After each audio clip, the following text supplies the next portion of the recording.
The last couple of years have arguably been a bit of a roller coaster for the Russian economy. In 2021, the country was in a bit of a post-COVID growth phase. Then, in early 2022, it momentarily slipped into shock as sanctions slammed into place and assets were frozen. After that, though, the Russian central bank was quick to respond, and the massive surge in wartime spending gave the economy a chance to neck a couple of bottles of fiscal stimulus. Official growth rates surged, as did energy prices, and for a while, the narrative from a lot of Russian leaders was that everything was fine. As the wars dragged into 2025, though, we've seen that Russian narrative start to shift. The head of Russia's central bank now says the country's excess productive resources are essentially exhausted. The minister has warned of a potential recession. Putin himself has indicated a desire to reduce defense spending next year. And beyond those signals that some Russian leaders are giving us, our ability to actually check and assess the health of the overall economic structure is getting harder.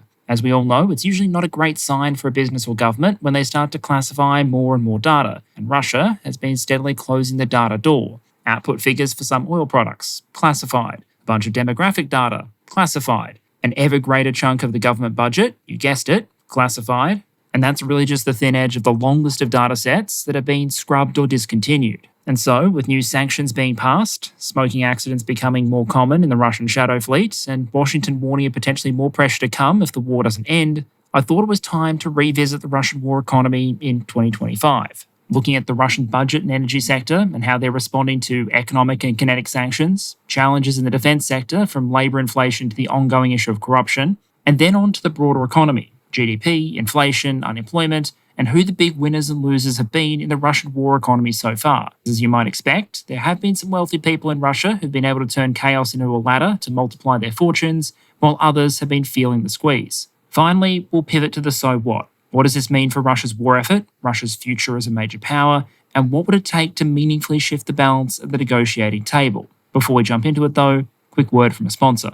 And today that means welcoming back my long-term VPN of choice, private internet access. With billions of people now enjoying, or at least experiencing, access to the internet and our environment more heavily networked than ever, it might be possible to forget that we're not all really living in exactly the same digital environment. The content you can access or the tools you can use might vary based on where you live. And no matter where that is, trying to protect your privacy in a heavily digitized and networked world arguably isn't always the simplest endeavor. If you want to try though, you may want to combine different tools and practices, because any one of them might turn out to be the equivalent of wearing a helmet during a sporting event. A mild inconvenience most of the time, but critically important if you end up needing it. You might want to be careful with dodgy links and attachments, sharing your credentials, and probably move beyond password as your password of choice. And then, if you're like me, you might also want a VPN. What that can allow you to do is change your publicly perceived IP address, reroute your internet traffic, and also potentially change how that activity is being logged. Because private internet access states they have a no-logs policy that's been independently audited and court-tested.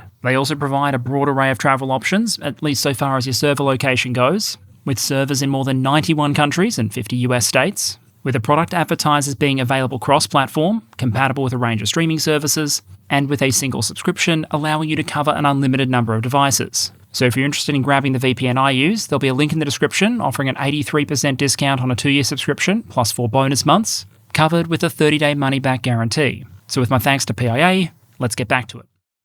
Okay, so we'll start with the element that gets a lot of attention, which is the Russian wartime budget and the pressure of sanctions on it. But as always, this does come with a bit of a caveat. When you're talking about a country fighting a war, there's inevitably going to be economic mobilization going on, which means you can't really focus just on one piece. What I've got there on the right there is a very basic mock-up of the idea that I'm talking about. What happens is you have the wider economy, and then in very simplistic terms, the government can extract value out of the wider economy into the government budget through taxation or borrowing or inflation, direct that into the public sector, with some of that expenditure then going towards the war. So no matter how much you try and squeeze just the budget specifically, unless you also control that government, it's hard to prevent them just reaching into the wider economy and diverting more resources away. This is part of the challenge of targeted sanctions. When, for example, we saw the European Union and the Americans at the start of this conflict in 2022 freeze a bunch of Russian government assets, hundreds of billions of dollars worth, what that could do is take resources away from the Russian government. What it couldn't do is prevent the Russian government from then going to businesses, ordinary Russian borrowers, banks, or the printing press,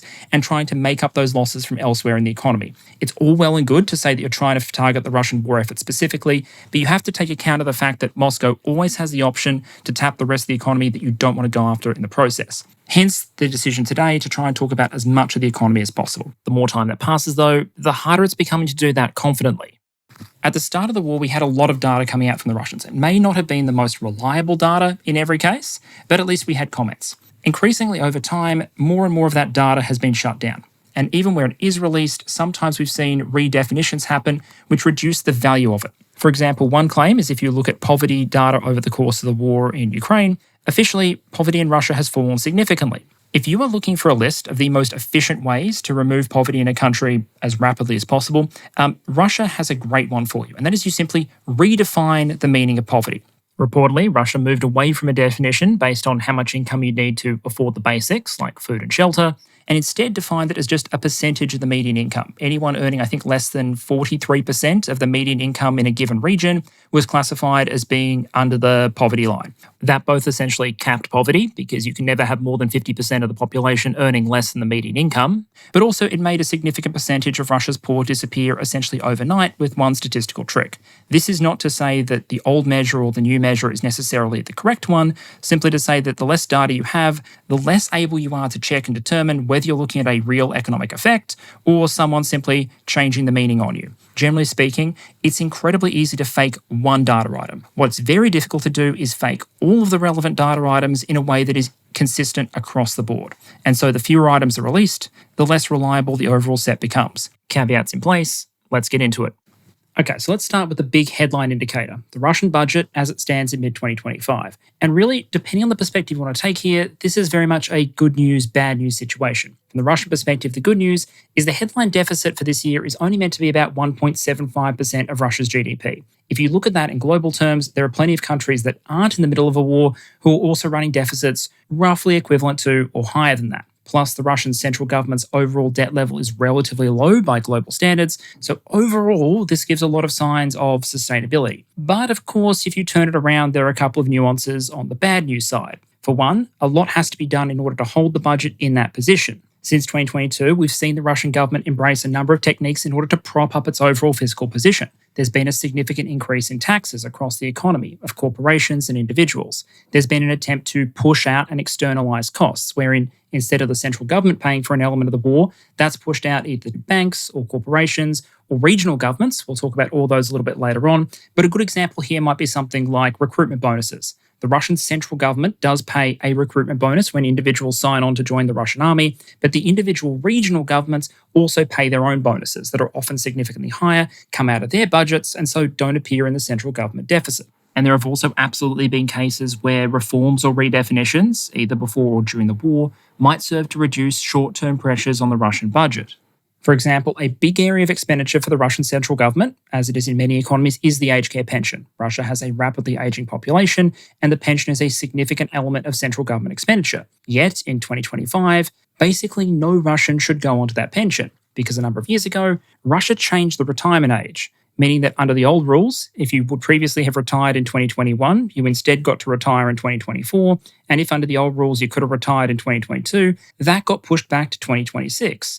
Making 2025 a kind of gap year for the Russian budget in that sense, controlling that expenditure and buying the Russian government just that little bit more time. So you have a situation where the government is raising more revenue from taxes, it's paying down using existing resources like the National Wealth Fund, and that's constraining the overall amount of borrowing it has to do against the deficit. That's one concerning element. The second concerning element is that even though the deficit isn't large by global standards, the rate at which it's been increasing recently is much more of an outlier. Back in December 2024, Vladimir Putin signed off on a version of the Russian budget that projected a deficit of 0.5% of GDP for 2025. By June this year, that had been revised up to 1.7%.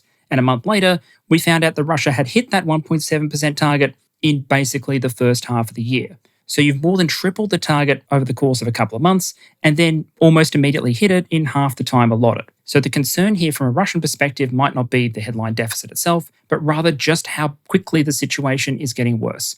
If we ask the question of why the situation is getting worse from a budgetary perspective, it's really a case of the push-pull factor. The big push factor here from an expenditure perspective is just the cost of the war in Ukraine. Russia is now at a post-Soviet high in terms of its defense spending, and the level year on year has continued to be revised upwards. The pull factor on the revenue side is oil and gas. The version of the budget that Russia signed off in December last year imagined revenues of about 40 trillion rubles, about 11 trillion of which would come from oil and gas. When the budget was revised, overall revenues were reduced by 1.8 trillion rubles, but energy revenues by 2.6 trillion, meaning that Russia actually managed to make up more revenue in that non-oil and gas sector, but lost even more than that in the oil and gas area. So what potentially is going on? What are the pressures that are playing on Russia's oil and gas revenues? The first is what I might call kinetic sanctions. Ukraine has continued to attack Russia's oil and gas infrastructure, drone attacks have become more common, and as we've seen Ukraine develop a new range of long-range strike options, including missile options to go along with its drones, it's probable that these kind of threats are likely to persist. There's also been demand breaks in the global market, because after all, it's not just about how much oil and gas Russia is able to produce, but what the market will pay for it once it's exported. And in that respect, there are a couple of pressures that are arguably working to Russia's disadvantage. The first is we've seen a number of announcements from OPEC that they're going to be increasing their output. That means more supply on the international market, which puts downward pressure on the prices. At the same time, you have the prospect of international trade war, a lot of uncertainty over trading flows, which potentially reduces oil demand. The overall result of that upward pressure on supply and that suppression of demand is that oil prices have sort of come down from the highs we saw relatively early in the war, where Russia was really raking it in terms of oil and gas revenues. There were times in 2024 where Russian oil traded for more than $80 a barrel. The budget for 2025 assumed $70. But at time of recording, the headline number is closer to $60. I've got a chart of the price over the last year on the right there, with that orange bar being the original price cap. The other element of this is not just what oil is worth on the international market, but what the Russians actually receive for that oil. The international default when you sell oil or gas is that it's priced in US dollars and that you're paid in US dollars. But Russia's employees, the social benefits, the recruitment costs for its soldiers, the wages for military personnel, those are all priced in rubles, and they don't get revised downwards just because suddenly Russia is getting fewer rubles for its oil and gas. Other pressures include changes to the price cap and pressures on Russia's trade itself. The European Union's just passed a new package of sanctions at time of recording, which has adjusted the price cap and also brought in new enforcement mechanisms for it. The way the original price cap worked is that Russian oil could only travel on Western ships and be insured by Western organizations if the price was below $60 per barrel. The new target is instead a moving one. The idea of having a dynamic target of about 15% below the market rate is that it's always going to be tempting to access the international market by accepting that 15% haircut and potentially avoid the issue with the original cap where, depending on the price level, it might not actually be doing anything. Under the original model, if the price was ever under $60, as it was for part of this year, the price cap essentially didn't do anything. And if the price was well above $60, evasion would have almost always been a more attractive option than selling it for $60. So the new goal here appears to be to always provide an out for Russian oil, so to speak, but always at a discount. Because especially if you listen to some of the architects behind the price cap, its goal has never been to keep Russian oil off the market entirely. It's to keep that oil feeding in a way that holds overall global prices low, while making sure that Russia makes as little money as possible in the process. If the measures are able to push Russia into selling oil to a country like India for considerably less than it would otherwise be worth, then you could argue that's a case of mission accomplished. Russia's alternative so far to shipping under the price cap has been to instead use its shadow fleet, essentially a system where you don't use the major international shippers and insurers. You instead pull together a bunch of dingy old ships, generally, load it up on that, and export it without any respect for the price cap. Eventually, that tanker might be recognised as part of the shadow fleet and hit with sanctions of its own, but by that point, you just replace it with another old tanker. However, the shadow fleet recently has had a bit of a problem, namely a massive increase in the number of smoking accidents, breakdowns, and other disruptions. Back in February, for example, the roughly 160,000-ton tanker Koala, traded to its name, reportedly experienced 3 mysterious explosions in its engine room while docked in Russia.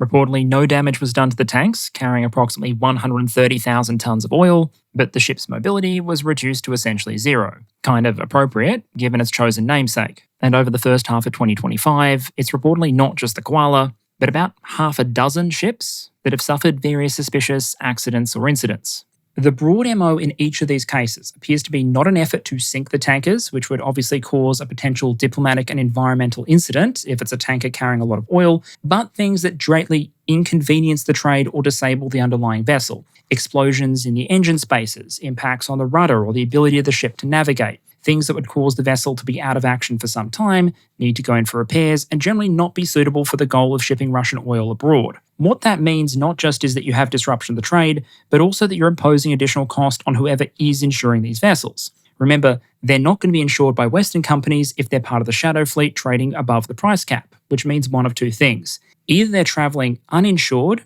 or that someone is taking on the risk of insuring a vessel that might be years past its intended retirement age carrying a sanctioned product. Either way, this is a potential way of driving up cost and inhibiting the trade. If you want to get a sense of scale here, a vast majority of the merchant fleet tonnage on the open ocean is insured by the international group of P&I clubs headquartered in London. But that rule doesn't appear to be holding if you're talking about ships carrying cargoes of Russian oil. According to the Ukrainian KSE Institute, in 2024, only about 29% of the tankers transporting Russian crude oil had that type of insurance. In contrast, for vessels carrying only non-Russian cargo, it was over 90%. The numbers can vary somewhat based on your definitions and what you choose to include or exclude, and I'll link the source in the description. But the core point is that choosing to breach the price cap requires a ship to find an alternative to the most common insurance out there. You can compound this if you look at mechanisms like those that have now been imposed by Sweden. Let's just say that Russia is deciding not to insure these shadow fleet tankers and use them to carry on the trade. Well, countries have a right to require ships that travel through their territory to have adequate insurance. And Sweden has now announced that they'll be stepping up inspections for foreign ships travelling through their waters. So, you have a situation where Ukraine is making it very expensive and difficult to insure Russian ships, and countries, in the way, are conveniently requiring ships to be adequately insured in order to transit. This is the way in which different mechanisms, the price cap, insurance requirements, accidents that might or might not be related to Ukrainian special forces or drone operations, all come together to inhibit the overall shipments. That's the oil picture. What about natural gas? As far back as 2022, we said that Russia's gas sector would likely be far more vulnerable than its oil exports. And as time has gone on, that's absolutely proven to be the case. In part, this is because while oil can be shipped through pipelines, it's generally much more mobile than gas is. It's a liquid, you can put it on tankers and ship it wherever it needs to go, and the global infrastructure supporting that trade is pretty universally present. That's not the case with gas. Most gas will transit by pipeline if a pipeline is available, and if you want to move it without a pipeline, you need to turn it into LNG and export it that way. And Russia is gated in terms of the infrastructure and the availability and the cost viability of doing that. What that means is that Russia's gas giant Gazprom has suffered pretty significantly over the course of the war. If you want an idea of the scale of the fall-off here, between January and June 2025, Gazprom's shipments to Europe were down about 47% on the equivalent period in the previous year. Overall, Russia's gas exports to Europe are now roughly at the level they were round about the 1970s. And because compared to oil, which will generally always find a buyer as long as you can get it on a ship and into the international market, increasingly some of Russia's gas production is actually stranded.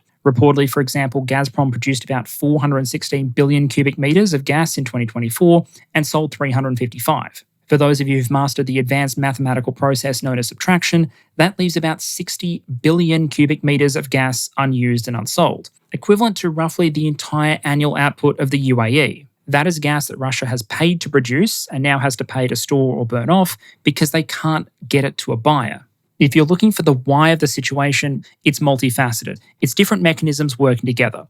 One is the slow transition of Europe away from Russian energy, specifically away from Russian gas. The chart you can see on the right there shows the evolution of Russian imports into the European Union over time. In 2021, Russian gas made up about 45% of overall EU requirements. In that year, the Russians reportedly shipped about 46 billion euros worth of the stuff to the European Union. In 2024, that number was down to 16.6 billion. And while that 2024 number did represent a small increase over observed 2023 levels, it's nonetheless expected to fall again in 2025 for a very simple reason, or two rather. The simplest one is that after years, Ukraine is finally closing the pipeline flow through their country. As strange as it might seem to us, considering the Russians and Ukrainians are fighting a very bloody war at the moment, the Ukrainian position up to this point has been that when it comes to energy transfers, a contract is a contract. Ukraine had an agreement to allow Russian gas to cross its territory through pipelines and enter the European Union. The interesting thing to note here is that not just did Ukraine decide to continue to honour the agreement after February 2022, we also didn't have any situation of smoking accidents, sabotage, or some strange disruptive fate affecting the pipeline crossing Ukraine's territory. It's easy to imagine Pavel and his mates skipping the dial before you dig step and getting a little excited with an excavator or a couple hundred kilograms of high explosive, and that pipeline connection experiencing an unplanned outage. That didn't happen. However, when the agreement expired at the end of 2025, Ukraine decided not to renew it, and Russia's gas flows to Europe were left with only two options: either LNG conversion and shipment that way, or the one remaining pipeline, that's the Turk Stream pipeline underneath the Black Sea. That obviously represents a reduction in capacity, and thus the projection for a lowering of Russian gas exports into the European Union in 2025. The long-term policy position from European capitals is that Russian energy will no longer play a role in the continent's energy mix going forward, although that will take several years to come to pass. So you have a situation where with both oil and gas, Russia is shipping less and earning less for what it does ship, with pressure on the price and the quantity on both key commodities. Even then, though, I'd argue the squeeze we've seen in the Russian budget, in terms of their oil and gas revenues, doesn't represent the entire picture. For that, you need to look at the companies themselves as well, because one thing the Russians have done since 2022 is dial up the taxes and extraction of revenue out of these bodies, not necessarily in line with their actual revenues. And what we actually saw in the first quarter of 2025 is a lot of Russia's major oil companies either see massive decreases in profit or in some cases actually go significantly into the negative. I've got a chart there on the right there showing some of the changes between quarter 1 2024 and quarter 1 2025 for each of the major companies, with the bottom line being that if you look at the top 7, they went from about 500 billion rubles worth of net profit in quarter 1 2024 to 400 billion rubles of net loss in quarter 1 2025. The big standout there isn't one of the giants, Rosneft or Lukoil, but instead entry number 4, swinging from a reported 268 billion ruble profit to a 439 billion ruble loss 1 year later. That kind of swing is even more dramatic than just the changes in prices or shipping patterns would suggest, suggesting maybe there might be something else going on here. One article, for example, described the company as having a, quote, long-standing reputation as Putin's hidden wallet, end quote, and suggested that for years, quote, the firm was known to maintain vast hard currency deposits, hidden reserves that could be quietly tapped for state-linked financial needs, including funding Kremlin priorities abroad or for stabilizing the ruble. It noted that at the end of quarter 4 2023, the company reportedly held 5.9 trillion rubles in liquid assets. That number was quietly removed from reporting afterwards, end quote. I'd suggest this is an example of the kind of opacity we generally see about the true cost of Russia's war. It's not just about the headline deficit, it's about all the money and assets that might be tucked away in these various companies that can be channeled into the budget or to meet financial priorities if the need arises, without appearing in the form of new lending, government deficits, etc. So the headline argument here might be that even though the Russian government budget is obviously suffering, the companies that have had value extracted from them in order to support that budget may well be going even worse. You have situations where companies risk having stranded assets, where, for example, you have pipeline infrastructure that was designed to service a European market that now, with the European market seemingly gone, have about as much value as one of those Mario pipes that finishes over a lava lake. You have a situation where companies might need to invest less in new infrastructure to access new markets. Gazprom, for example, has said they'll be cutting investments by about 7% in 2025 compared to 2024 levels. You can see that same pattern in other sectors as well, where we've seen the Russian government trim items from its budget that might have been supporting projects in aviation, technology, automotive manufacturing. Generally speaking, a lot of long-term investments that the budget might previously have made to support Russia's economic interests in the future are being trimmed to try and support the budget's attempt to maintain the war in the here and now. This is not an example of the kind of cost that will be realised tomorrow, but I think it's important to highlight behind that 1.7% deficit figure all of the longer-term sacrifices the Russian government budget is making to make sure the funds are available for the war in the here and now. The final question before we move on to the defence sector is what happens if the US decides to ramp up the pressure? Roughly 2 weeks ago, we saw President Trump indicate that if Russia didn't end the war in Ukraine in 50 days, the US would take further action. It's not entirely clear what those actions would be. The model so far appears to be Congress giving the White House authority to take action, but not forcing it to do so. But two main measures have come up again and again. Firstly, US tariffs on trade with Russia, which frankly is a bit of a non-issue. There is still some US trade with Russia taking place, but on a small enough scale that Russia wouldn't really notice if it got cut off by high tariffs. Secondly, and more dramatically, the idea of secondary tariffs on countries purchasing Russian energy exports. This would be a rather unconventional form of sanction, but that doesn't mean it couldn't potentially be used. The way a secondary tariff, for lack of a better term, might work is that if you take a country like India or the People's Republic of China that purchases oil from Russia, the US could put tariffs on all exports from that country into the USA. The gamble being that those countries value their access to the US market more than they value their access to cheap Russian oil. As you might guess, given that, as I said, this would be an unconventional approach, there are a couple of asterisks attached. Firstly, if tariffs do go into place, as we've seen, they could potentially trigger trade retaliation or be inflationary for US businesses and consumers. They'd also only be likely to have an impact on nations that have significant exports to the United States. For a tariff to hurt you, there needs to be something to tariff. And then finally, it's worth noting that in a sense, it would represent a major change to the approach we've seen the Allies take to trying to squeeze Russian oil exports. The present model, as I said earlier, has been mostly about trying to keep Russian oil in the global market to help sustain the stability of the global economy and hold prices down, but to make sure that Russians make as little profit as possible selling it. However, if you actually do succeed in locking out the likes of India and China as buyers, as well as NATO and the US allied economies, you might actually struggle to find a demand sponge big enough to soak up all of that Russian oil output, potentially taking some of it off the market entirely. How things might play out then, well, we'll see. But here's 3 illustrative scenarios.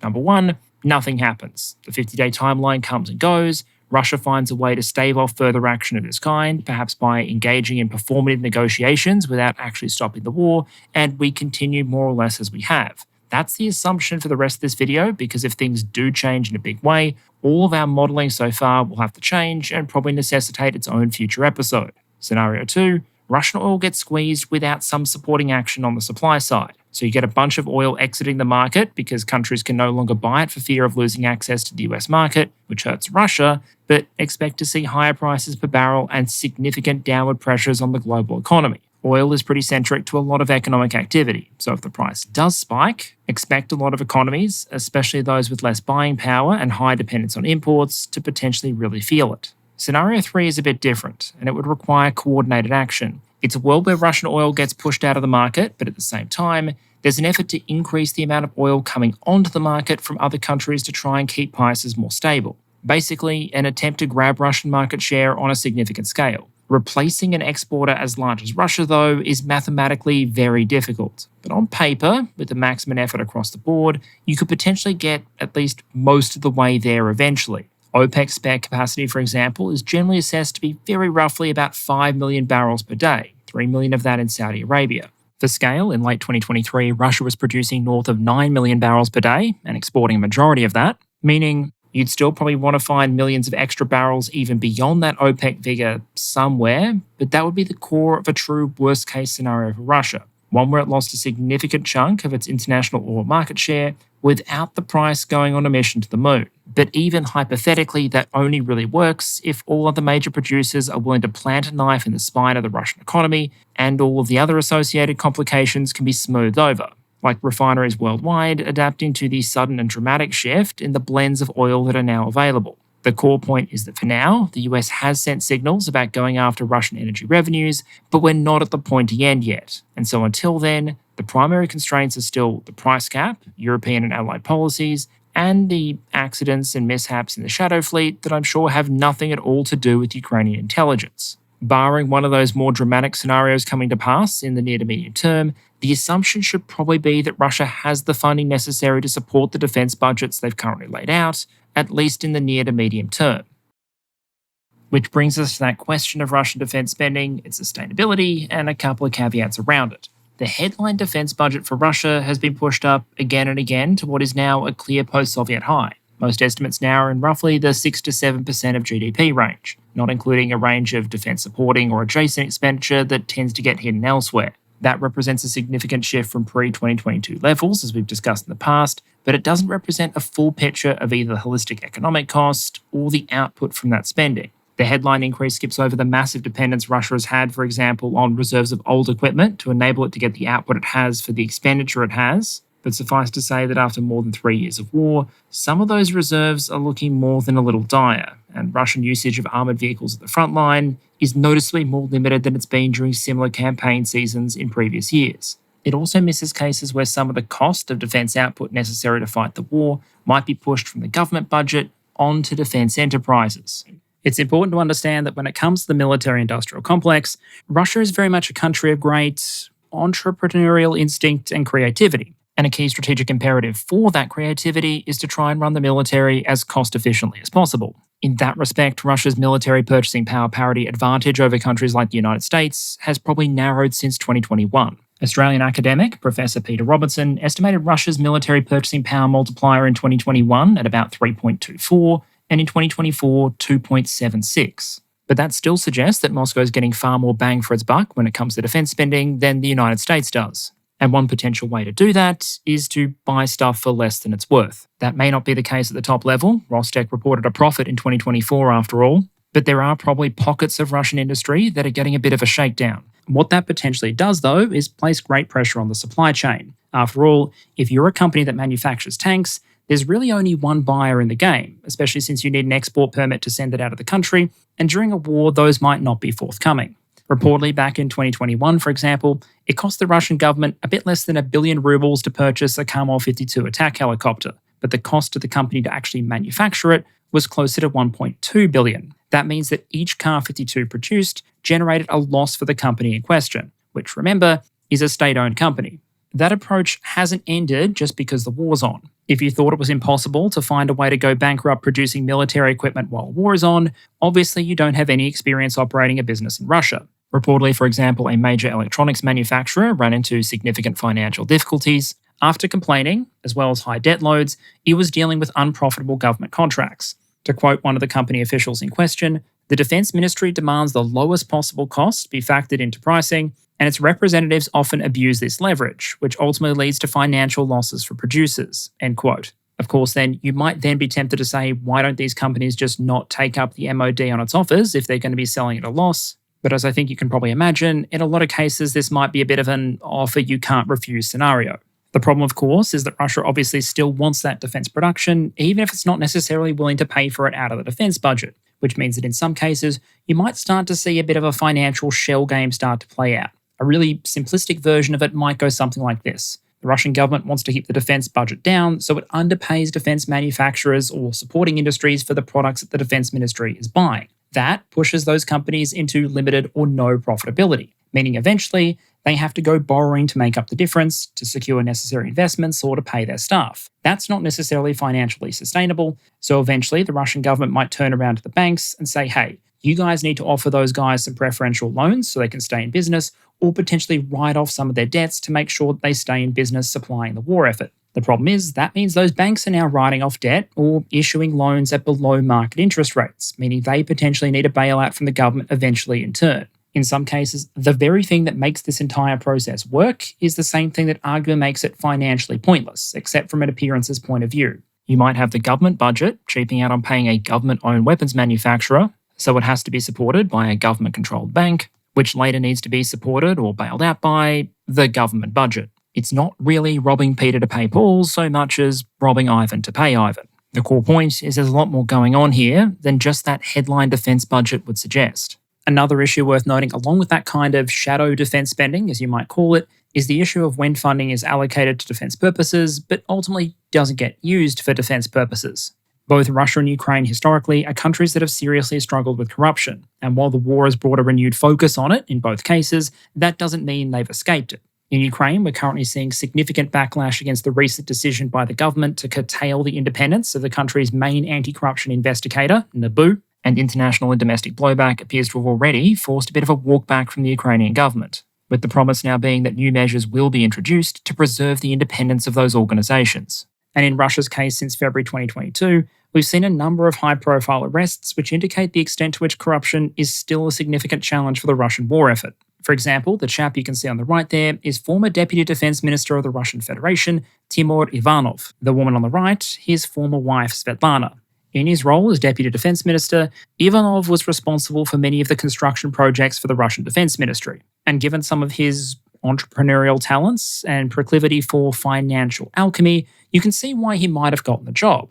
They were, after all, able to turn a reported income of a couple $100,000 per year into a somewhat dizzying array of purchases, remembering all of this is merely allegedly, not just in Russia, but also in places like Paris where Svetlana was known to enjoy holidaying. The classy couple, as you can see on the right here, were allegedly able to afford, on that salary, this mansion, 2 Rolls Royces, one for in Russia and one for when holidaying abroad, earrings reportedly valued at 150,000 euros, a ring reportedly valued at 104,000 euros, multiple yacht rentals. And then an example, which obviously proves that Perun knows nothing about fashion and should stick to tanks, this dress, which was apparently valued at something like 52,000 euros for presumably reasons. To what I'm sure will be the great shock of all of you, Ivanov was arrested for corruption in 2024 and in 2025 was convicted and sentenced to 13 years in a penal colony, which, while it might represent a reversal of fortunes for him personally, doesn't change the fact that over the course of those years, those resources were being diverted towards their personal circumstances rather than Russia's defense industrial and military objectives. How much that diversion actually cost the Russian state or war effort is obviously difficult to tell, but there are examples that might be able to illustrate this concept even more clearly. One example here might be what you could call the Kursk curse. After about a year in office, Russia's transport minister was found dead in his car. Russian state investigators rapidly determined that he had unalived himself, and that was that. Before he was the transport minister, though, the bloke you can see on the right there was previously the governor of Russia's Kursk region. And after he was promoted from that position to become the transport minister, he was able to handpick his successor, Alexei Smirnov. Smirnov was subsequently arrested and charged with embezzling money earmarked for defense purposes, with the specific allegations including that funds that had been meant for the preparation of defensive structures and fortifications in the Kursk region were instead stolen, meaning that when the Ukrainians attacked the region in 2024, they may have found it far less heavily defended than it was meant to be. And given the timelines involved, there are a couple who have probably raised a few eyebrows to wonder whether or not that was all Smirnov's doing, or whether or not that might have been a continuation of patterns that had been in place before. The core point here is that corruption can continue to impose a serious form of inefficiency on the Russian defense budget. A couple of million stolen from the right place, like the preparation of fortifications near the front line, can turn into a significant military consequence if the state isn't aware those funds are being diverted and the work isn't being done. A trench not prepared or a minefield not laid might result in a successful Ukrainian attack. A training centre not built on time might result in less effective troops, or troops forced to train close to the front line where they might be vulnerable to something like a HIMARS strike. The total scale of corruption thus is difficult to measure, but the impact of that corruption on the efficiency of Russian defense spending is even harder to assess. Even where the Russian government is able to recoup some of the potential proceeds of corruption, that isn't necessarily always the end of the story. The article you can see on the right there is from Russian media. It's an organization called Sargrad, generally very positive towards the Kremlin. But in this case, it raises an interesting question about the process for recouping the proceeds of corruption and then getting them back into the Russian defense budget, because it makes a very interesting observation, claiming that, according to official statistics, there was a significant difference between the amount of money and assets the Russian government claimed to have seized as proceeds of corruption or from corrupt officials in 2024, and the share of those assets that actually made it into the Russian budget, potentially suggesting a kind of corruptionception situation, where corruption may have targeted the seized proceeds of corruption. As the article put it, quote, in short, about 390 billion rubles, or even more, ended up in an unknown place, and no agency is reporting anything about them, end quote. There are a couple of potential explanations here, with the authors themselves raising a number of potential ones, suggesting that if the state budget is regularly receiving less money from the proceeds of corruption than is being seized, that means the assets are, quote, being sold to someone on the cheap, with them going on to raise questions about the fate of certain specific assets. Quote, who, for example, became the new owner of any property of the aforementioned Timur Ivanov, and for what amount did they buy it, and how much did the budget receive? I bring this up not because the numbers involved, a couple of $1 billion per annum of seized assets, are necessarily the most significant in the scale of the overall Russian economy, which, as remember, is worth more than $2 trillion in nominal GDP terms. I point it out because the existence of these cases demonstrates that there is still an ongoing problem here, and the very nature of corruption when you're talking about diverting resources away from military purposes is that often the amount of damage done, that is the amount of money stolen by the individuals in question, can cause damage worth far more than that amount to the wider Russian war effort. The same logic applies in Ukraine, hence the need to maintain an intense focus on the issue. So with that said, let's pivot to looking into the Russian economy as a whole, because the health of that overall economic structure is going to determine going forward what the experience of the Russian people is, and also what resources the Kremlin has available to pull out of that wider economy in order to support the war effort. Rather than going through every indicator the Russians release individually, I think I want to stick to the core narrative, what the Russians are saying, and the data that supports it. If you wanted a very simplified historical model for an industrial society fighting a major conventional war, but without its homeland being seriously threatened at a significant scale, it might go something like this. In phase 1, the economy goes, oh shit, there's a war on. The carefully curated and fragile systems of peacetime can be suddenly disrupted, supply chains break, prices can spike in points of sudden shortage, and the total effect on the economy can basically be summed up as, that's not good. A lot of businesses and consumers are going to feel the pain, the economy is going to be disrupted, as some of the old profitable realities of peacetime are suddenly shattered. In phase 2, though, the economy might go, oh shit, there's a war on. Because sure, some of those peacetime opportunities don't exist anymore, But the government's also in the middle of fighting a war, which means the fiscal stimulus money cannon is probably firing for effect, and the opportunities might be out there. There may be a huge amount of demand for everything from goods to help fight the war or substitute imports that are no longer available, and the government may well deploy a bunch of measures that, sure, might have long-term consequences, but in the short term might suppress a lot of the hardest effects. Price caps might hold down inflation, preferential loans might be available, the money printer is probably going brr, and as mobilisation, military and industrial plays out, unemployment is probably going to zero or as close as it can to zero. This is a wartime economic sugar rush, and if the war ends early enough during this phase and the exit out of it is properly managed, you may actually see an economic soft landing, the way we did for the US coming out of World War II.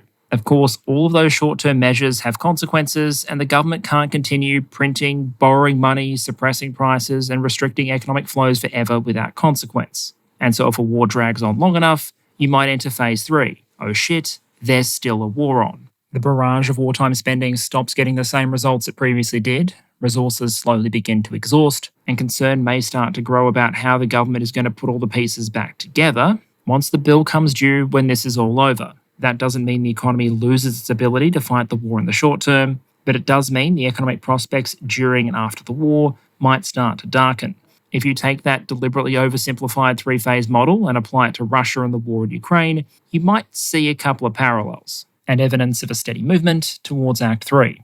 Phase 1, which is the very first few months of the war after sanctions come in, there was serious concern over the fate of the Russian economy and a lot of elation in the West about the possibility of destroying it using sanctions in the short term. There was a rapid contraction in the Russian economy, the ruble rapidly devalued, and sanctions slammed into place, leading to a lot of negativity about Russia's ability to respond. Of course, in part thanks to the efforts of the Russian central bank and Elvira Nabiullina, the Russian economy was stabilized, wartime economy sped up, and we started to see the opposite effect play out.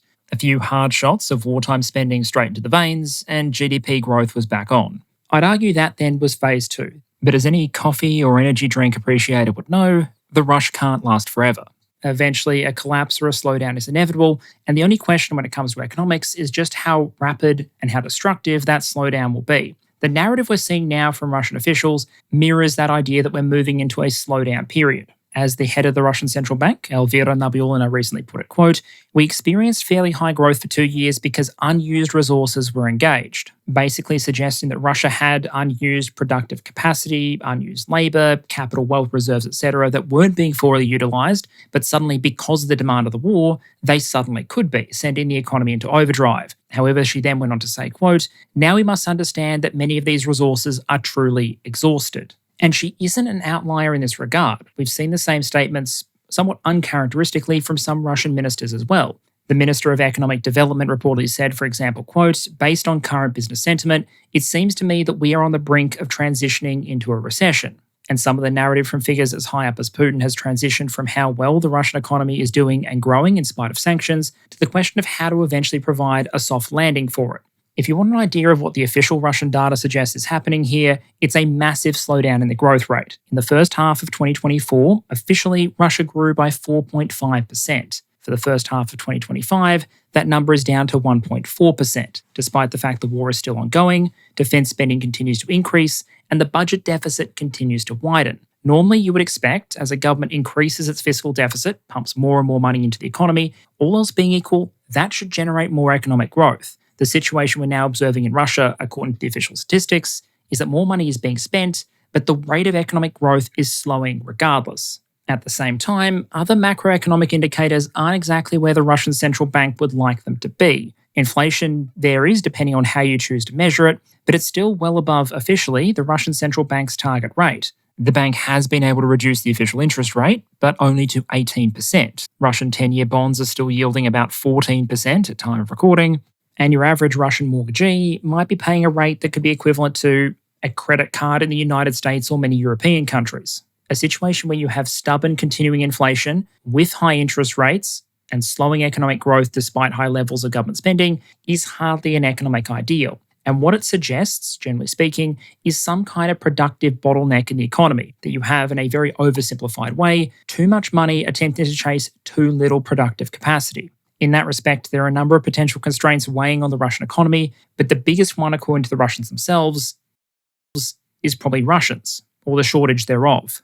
It is fair to say that one of Russia's greatest competitive advantages in this war over Ukraine has been the much larger Russian population relative to the Ukrainian one. And I think we're all well aware of the historical mean that when it comes to warfare, the Russians have the manpower and not necessarily been afraid to use it. But despite that comparatively large Russian economy, especially by European standards, the supply of Russians is hardly infinite, and a lot of signs point to the idea that the available supply of them has become rather tapped.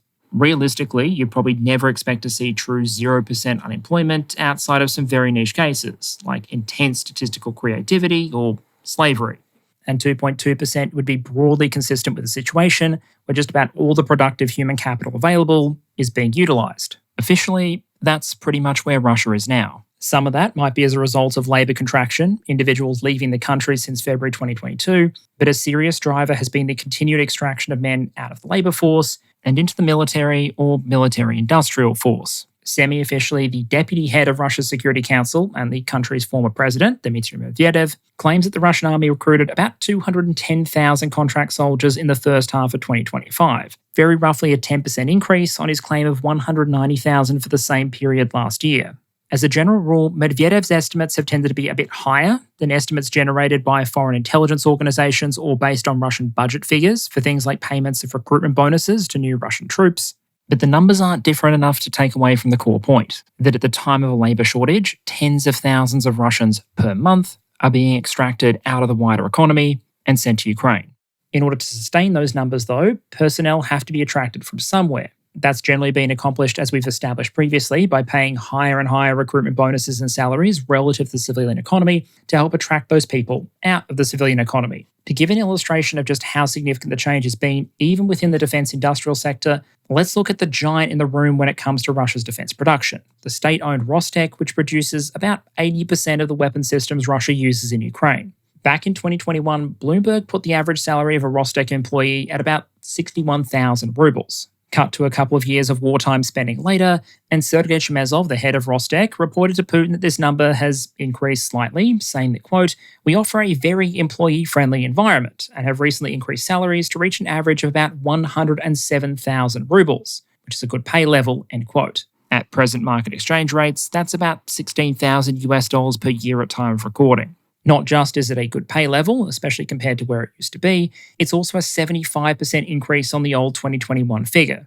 Chemezov also points out that it isn't just all about the salaries, saying, quote, "We offer social benefits, including medical insurance plans, sponsored trips to health resorts, housing programs, private retirement insurance plans, and more," and he claims spending on those benefits was up 35% on 2023 levels. Now, obviously, Rostec, as a defence producer owned by the state, can pay because the Russian government, if it wants to continue the war, has no alternative. But other industries that aren't in that position aren't necessarily as lucky, meaning you might see labour pulled out of those sectors, potentially causing issues in other parts of the Russian economy. Some of those might be parts of the private sector. Moscow is reportedly experiencing a shortage of taxi drivers. Russian transportation companies are finding it harder to attract drivers at the rates they used to pay. But in some cases, it's also the government and military workforce, essentially cannibalizing the government and military workforce. For example, in 2024, Rostov reportedly recruited about 1,209 new police officers, while 1,540 left the force.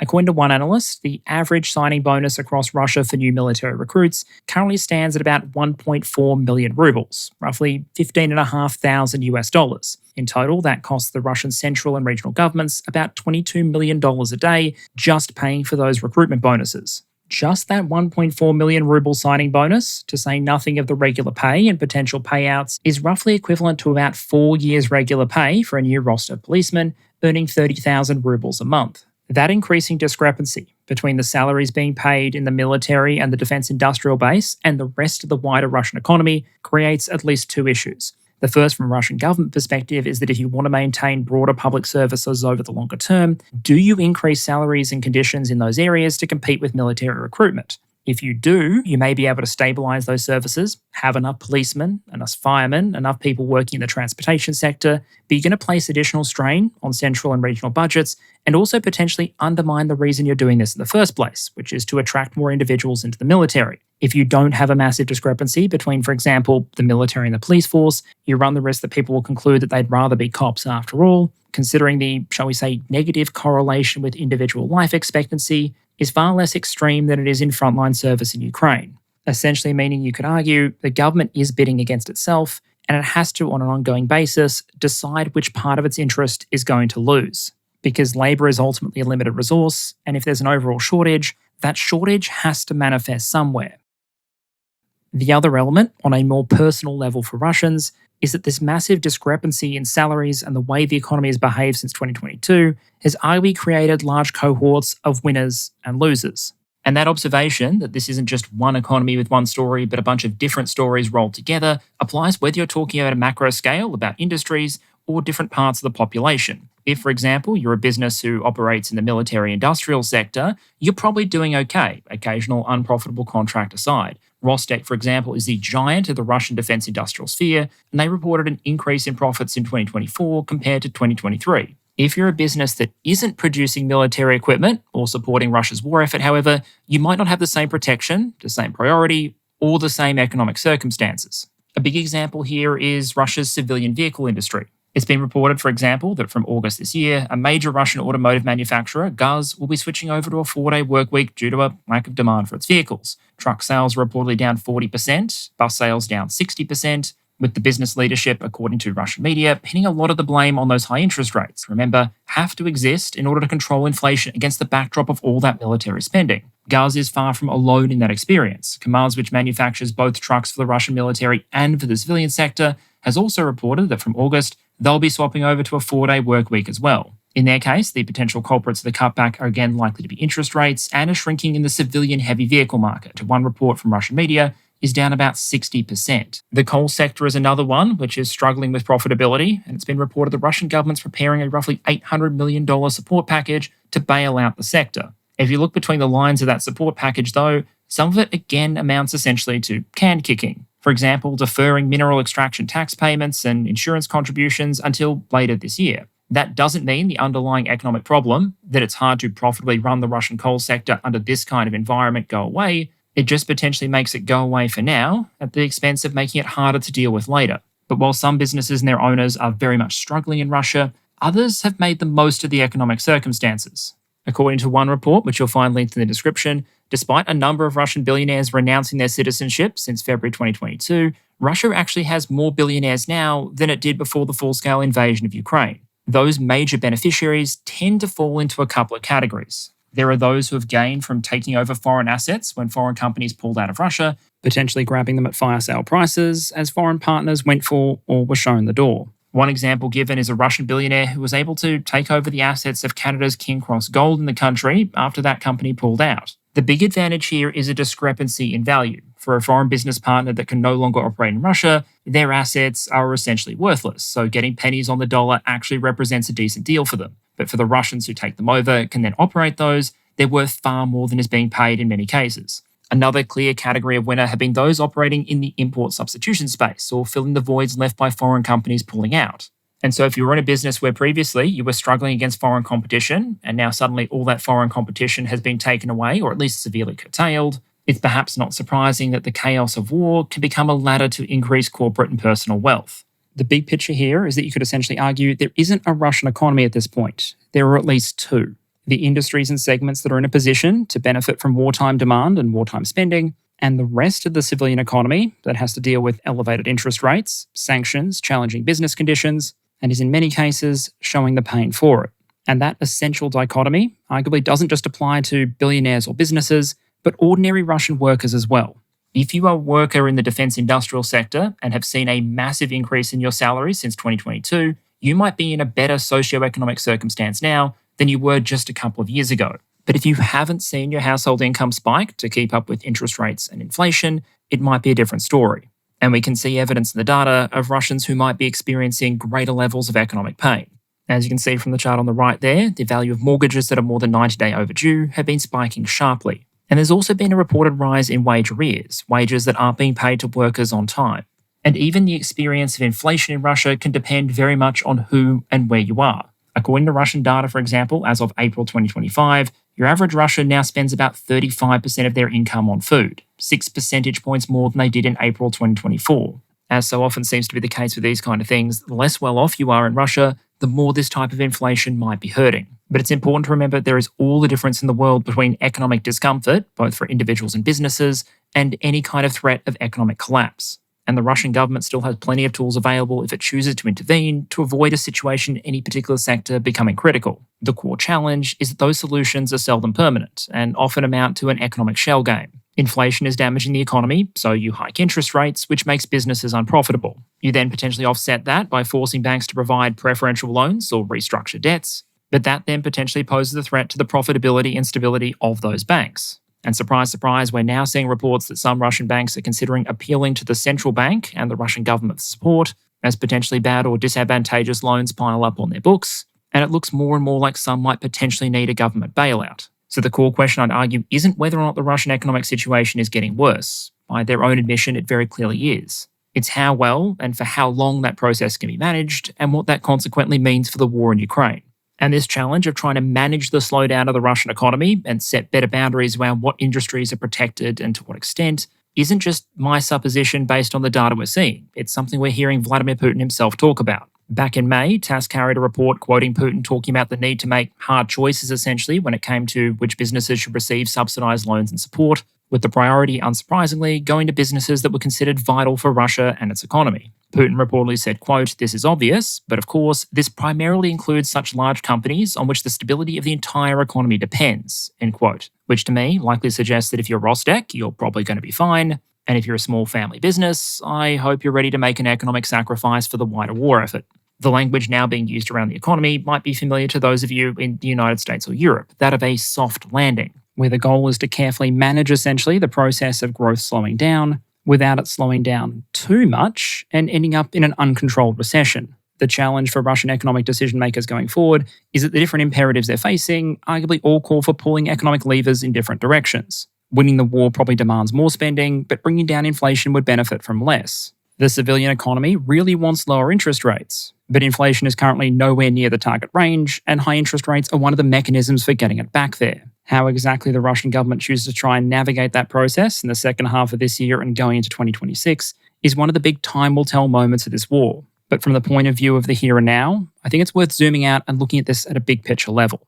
As the Russian economy, by their own admissions, starts to turn a bit of a corner in 2025, what observations can we take from that, and what does it potentially mean for the war? The first thing I'll say is I think it's been made clear again and again that sanctions and economic measures can have an effect, with perhaps the simplest example and one of the great what-ifs of this war being the fate of hundreds of billions of euros worth of Russian assets that were frozen back in 2022. Given the rate at which Russia has been digging into its remaining liquid assets in the National Wealth Fund and the scale of the official Russian defense budget, it's entirely possible if those assets hadn't been frozen, or, someone had told the Russian central bank ahead of time and they'd been repatriated in advance, it could have added potentially years to Russia's fiscal endurance. It would have potentially made more industrial supports and subsidies viable, reduced the pressure to dial up borrowing, or enabled wider deficits. And in fact, arguably, the impact of those measures runs even deeper, because not just has Russia not been able to use those resources to support its war effort, Ukraine has been able to receive proceeds from those funds in order to help support its. Hopefully what that demonstrates, as well as everything else we're seeing out of the Russian economy, is that sanctions and economic measures aren't worthless. It's just important to be realistic about what they can and cannot achieve. And that's where I think a little bit of wide-eyed evaluation might be necessary here. Just because growth in the Russian economy starts to slow doesn't mean the country is going to have to halt its war effort. Indeed, even if the Russian economy went into recession, that doesn't necessarily mean it would have to stop fighting. It isn't the Russian defense industrial base or the war effort paying the greatest price here. It's arguably more a case of parts of Russia's wider civilian economy and its economic future, both in terms of humans and capital, being sacrificed to maintain the pressure. From an economic perspective, it looks like Vladimir Putin will still very much have an open choice to continue the war even into 2026. It's just that with every month that passes, every unit of labour pulled out of the civilian economy, every can-kicking measure and every downward bit of pressure on the international oil price, the choices to keep going become just that bit more expensive. From a Ukrainian strategic perspective then, I'd argue that economic pressure can only really be one half of the equation. It can impose a cost on Russia from continuing to carry on the war, but the counterbalancing consideration from Moscow's perspective is always what they might be able to achieve on the battle if they keep going, which is why I'd argue it's military assistance, Ukrainian innovation, and attrition and results on the battlefield that arguably matter even more. If Russia thinks they can achieve their goals by keeping up the pressure, then maybe they'll make the decision, as they have so far, that all of this cost is worth it. But if losses mount and the front stabilizes, then logically, you'd expect that trade-off to start looking a bit different. How exactly those military and economic dynamics evolve going forward, though, and what that means for efforts to negotiate an end to this conflict, in the end, as is so often the case, only time will tell. And okay, brief channel update to close out. I'm aware this one is releasing a bit later than normal. That will probably be the norm over the next couple of weeks, just because I'm working out of a different time zone at the moment rather than riding the edge of the future the way Australia gets to. Similarly, if there's any slightly wonky sound over the next couple of weeks, my apologies in advance, although my sound guy's been making a monster effort so far, and I'm sure he'll continue to do so. I do, however, think I've beaten the jet lag, so episodes should be coming out on a normal schedule each week, although obviously now that I've said that, there'll be some major technical difficulty or internet outage in the next couple of days. As for the fact the world now seems to have another ongoing hot conflict in the form of Thailand and Cambodia skirmishing on their border, it is something I'm monitoring, but don't expect an episode in the near term at this stage. If nothing significant changes, which is a big if in 2025, next week should be more of a systems and platforms episode rather than current events. Until then, thank you as always for the ongoing support and engagement, and I hope to see you all again next week.